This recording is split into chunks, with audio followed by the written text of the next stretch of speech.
Social मीडियाच्या या जगात कोणतीच गोष्ट लपून राहू शकत नाही. नेहमी नवनवीन व्हिडिओ समोर येत असतात. सध्या सोशल मीडियावर एक व्हिडिओ व्हायरल होत आहे, ज्यामध्ये पतीला दुसऱ्या मुलीसोबत पाहताच पत्नीने गोंधळ घातला. नक्षत्रा नावाच्या या महिलेने 30 मे 2024 रोजी विशाखापट्टणम येथील पतीच्या कार्यालयासमोर न्यायाच्या मागणीसाठी आंदोलन केले. खरे तर संबंधित महिला नक्षत्राने तिच्या पतीला एका खोलीत अन्य महिलेसोबत रंगेहात पकडले. याच रागातून तिने त्याला मारहाण देखील केली. तिचा पती तेजा याने घटस्फोट न घेता दुसरे लग्न केले असल्याचा आरोप तिने केला. 2013 मध्ये नक्षत्र आणि तेजा एका चित्रपटाच्या शूटिंग दरम्यान प्रेमात पडले. मग त्यांनी 2017 मध्ये लग्न केले. दोघांना एक अपत्य आहे. पती तेजा हा मागील काही दिवसांपासून आपला छळ करत असल्याचा आरोप नक्षत्राने केला. दरम्यान नक्षत्रा ही सामान्य महिला नसून ती माझी मिस वायझॅक आहे.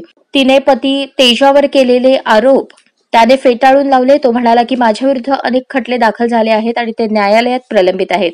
त्याच्या खोलीतील महिलेबद्दल त्याने सांगितले की एका चित्रपटाच्या ऑडिशनसाठी एक तरुणी माझ्याकडे आली होती.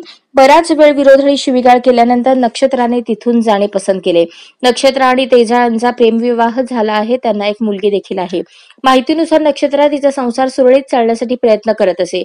अनेकदा तिने पतीच्या कृत्यांकडे दुर्लक्ष केले, पण तेजाने विवाहबाह्य संबंध सुरू ठेवल्याने नक्षत्राच्या संयमाचा बांध फुटला. त्याच्या या कृत्यामुळे निराश होऊन संतापलेल्या नक्षत्राने सर्वांसमोर तेजाचा खरा चेहरा आणला.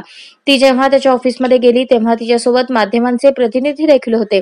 मात्र संबंधित महिला केवळ चित्रपटाच्या प्रकल्पासाठी माझ्यासोबत होती असे स्पष्टीकरण देत तेजाने सर्व आरोप फेटाळले. मिळालेल्या माहितीनुसार 2021 पासून या जोडप्याच्या घटस्फोटाची प्रक्रिया कौटुंबिक न्यायालयात सुरू होती. आजच स्मार्ट महाराष्ट्र न्यूज चॅनलला सबस्क्राईब करा.